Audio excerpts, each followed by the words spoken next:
Hello guys, स्वागत है आपका अपने YouTube channel learn with Aarti ma'am में। हम लोग पढ़ रहे थे आदिकाल। आदिकाल में हम लोगों ने सारे इम्पोर्टेंट टॉपिक आपका कंप्लीट कर लिया था।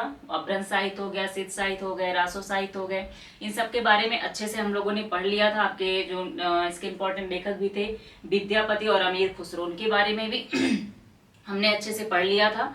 और आज हम उसके आपके आदिकाल के विविध के बारे में बात करेंगे। ये आपका लास्ट वीडियो है आपका आदिकाल का। इसके बाद हम पढ़ेंगे जो है आपका भक्ति काल स्टार्ट करेंगे।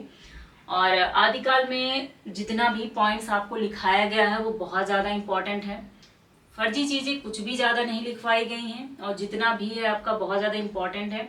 आप पढ़ते भी रहिए और बाकी पीवाईक्यू भी आप जरूर लगाते रहिए। और बुक है आपके पास तो एक बार उसको जरूर देखते रहिएगा, क्योंकि आपके पास अभी जो टाइम है उसका जितना हो सके आप उसको यूटिलाइज करिए और जितना हो सके उतनी अपनी मेहनत लगाइए, क्योंकि 3 मंथ में आपका पेपर है और इसमें आपको जितना आप डेडिकेटेड होकर पढ़ पाएंगे उतना आपके लिए बेनिफिट ही होगा, क्योंकि वैकेंसी आपका आती है और उसके बाद इतना लॉन्ग टाइम में पेपर कराना, उसके बाद फिर रिजल्ट, फिर इसलिए नेक्स्ट चांस का बिल्कुल वेट नहीं करिए। अभी जो समय आपको मिल रहा है उसी में पूरा फोकस होके सोच लीजिए कि अभी ये लास्ट आपके पास ऑप्शन है, लास्ट चॉइस है, ठीक है। इसके बाद फिर कुछ नहीं है और आपको पूरा डेडिकेटेड होकर पढ़ाई करनी है कि इसी में आपको एक जॉब आपको पानी ही पानी है, ठीक है। एक सीट आपको लेना ही लेना है। तो इस वजह से पूरा डेडिकेटेड होकर पढ़ाई करिए। और बाकी हम लोग जितना भी आपको लिखाया जा रहा है, पढ़ाया जा रहा है, वो पूरा इंपॉर्टेंट आपके लिए है। और बाकी अपना बुक और पीवाईक्यू भी लगाते रहिए, ठीक है। चलिए, उसके बाद हम आपका आदिकाल आपका कंप्लीट लगभग कंप्लीट है। ये आपका वीडियो लास्ट है, ठीक है। पूरा प्लेलिस्ट बना हुआ है, अगर नहीं देखा है तो जरूर देख लीजिएगा और अगर चैनल को सब्सक्राइब नहीं किया है तो जरूर कर लीजिएगा, ठीक है। बाकी शेयर कर दीजिएगा। जो भी तैयारी कर रहे हैं आपके टीजीटी पीजीटी की या एलटी हो गया या DSSS हो गया, ठीक है, उन्हें जरूर शेयर करिएगा। और तो स्टार्ट करते हैं हम लोग आज आदिकाल के विविध के बारे में। विविध में सबसे पहले हम आदिकाल में इसका स्टार्ट करते हैं। अपभ्रंश भाषा में जो आपके पाए जाते हैं वो 3 प्रकार के बंध पाए जाते हैं, ठीक है। अपभ्रंश भाषा में 3 प्रकार के बंध पाए जाते हैं। कौन कौन से हैं? दोहा बंध, पदड़िया बंध, गे पद बंध। दोहा बंध, पदड़िया बंध, गे पद बंध, ठीक है। ये आपके 3 प्रकार के बंध हैं अपभ्रंश भाषा के। उसके बाद हजारी प्रसाद द्विवेदी ने आपका बताया था कि अपभ्रंश का जो अपना छंद है वो दोहा या दुहा है, ठीक है। अपभ्रंश का अपना छंद क्या है? दोहा या दुहा है। उसी प्रकार भाषा का अपना जो छंद है वो गाहा या गाथा है। प्राकृत का अपना छंद गाहा या गाथा है। उसी प्रकार तो आपका हजारी प्रसाद द्विवेदी के लिखा था ये चीज। उसके बाद अपभ्रंश का जो चरित काव्य है, अपभ्रंश का जो चरित काव्य है वो आपका पदड़िया बंध में लिखा गया है, ठीक है। पूछा अगर गया किस बंध में लिखा गया है तो पदड़िया बंध में, अपभ्रंश का चरित काव्य। उसके बाद हिंदी में जो सर्वप्रथम चौपाई और दोहा का प्रयोग किया गया था आपका, वो सरहप्पा की रचनाओं में मिलता है, ठीक है। सरहप्पा की रचनाओं में देखने को मिलता है, उन्होंने लिखा है सर्वप्रथम चौपाई और दोहे का प्रयोग किया था उन्होंने अपनी रचनाओं में।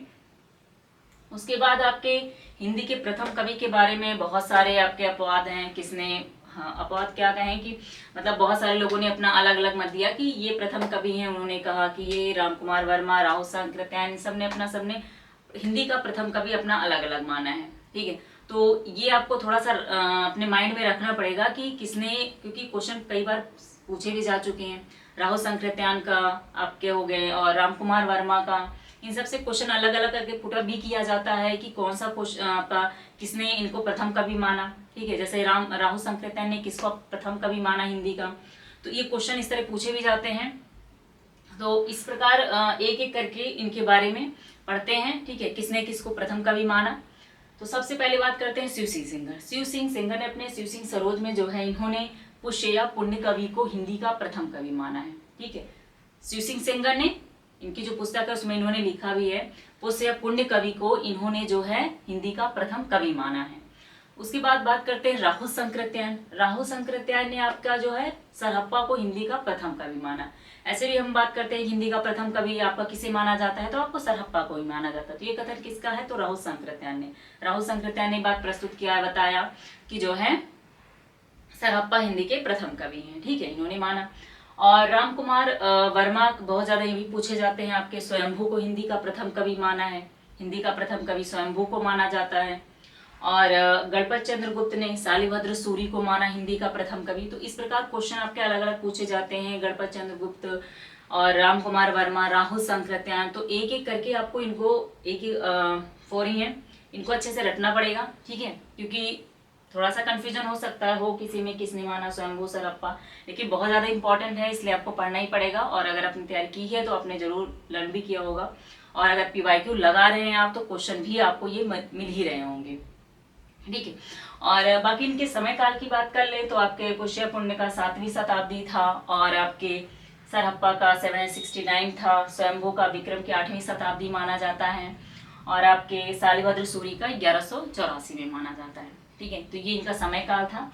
और फिर से एक बार थोड़ा सा पढ़ लेते हैं। अपभ्रंश में 3 प्रकार के बंध हैं, दोहा, पदड़िया, गे पदबंध। हजारी प्रसाद ने इनका कथन लिखा था कि जिस प्रकार आपका अपभ्रंश का जो है अपना छंद दोहा या दोहा है, उसी प्रकार जो है आपका प्राकृत का गाहा या गाथा है। और अपभ्रंश का जो चरित काव्य है वो पदड़िया बंध में लिखा गया है। अपभ्रंश का चरित काव्य पदड़िया बंध में लिखा गया है।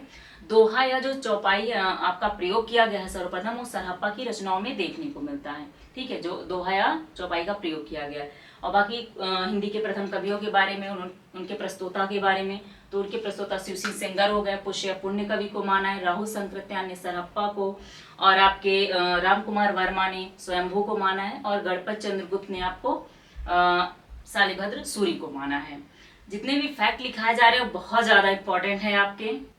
आगे हम बात करते हैं आपके हजारी प्रसाद द्विवेदी ने जो है अब्दुल रहमान को हिंदी का प्रथम कवि माना है। हजारी प्रसाद द्विवेदी ने आपको अब्दुल रहमान को हिंदी का प्रथम कवि माना है।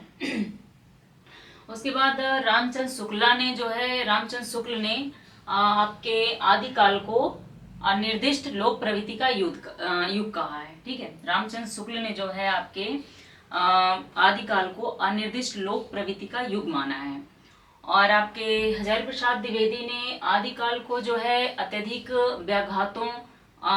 विरोधों और व्याघातों का युग माना है। ये आपके किसने किसका युग माना है, ये पॉइंट्स आपके ऐसे पूछ लिए जाते हैं, ठीक है। अत्यधिक विरोधों का युग किसने माना है या व्याघातों का युग किसने माना, तो आपका हजारी प्रसाद द्विवेदी ने माना है।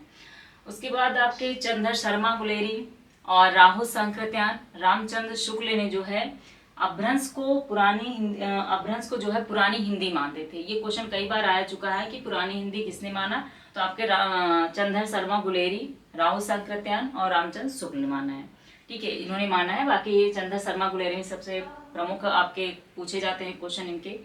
और उसके बाद हजारी प्रसाद द्विवेदी और राम विलास शर्मा जो थे, इन्होंने अपभ्रंश को हिंदी से पृथक माना। इन्होंने जो है अपभ्रंश को नहीं माना था, ठीक है, तो उसे पृथक मानते थे अपभ्रंश को। और जो आपके भोला शंकर व्यास थे, इन्होंने हिंदी के जो आरंभिक काल को अवहट्ट कहा था। भोला शंकर व्यास ने जो आरंभिक काल थे उसको इन्होंने अवहट्ट कहा था।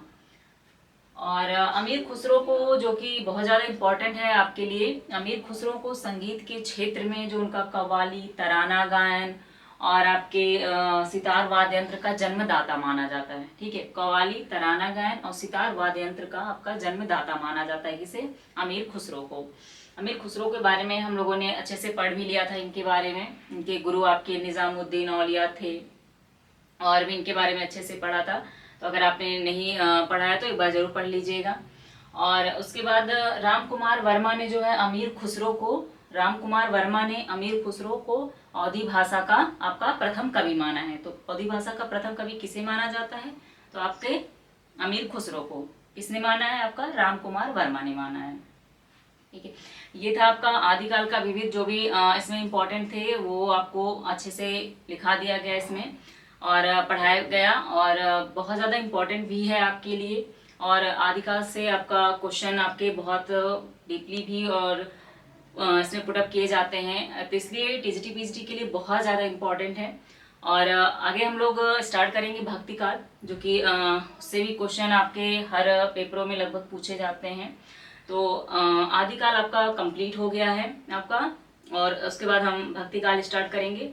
तो जिसने भी नहीं पढ़ा है तो आप पूरा आदिकाल को अच्छे से पढ़ लीजिएगा। Okay guys, thank you.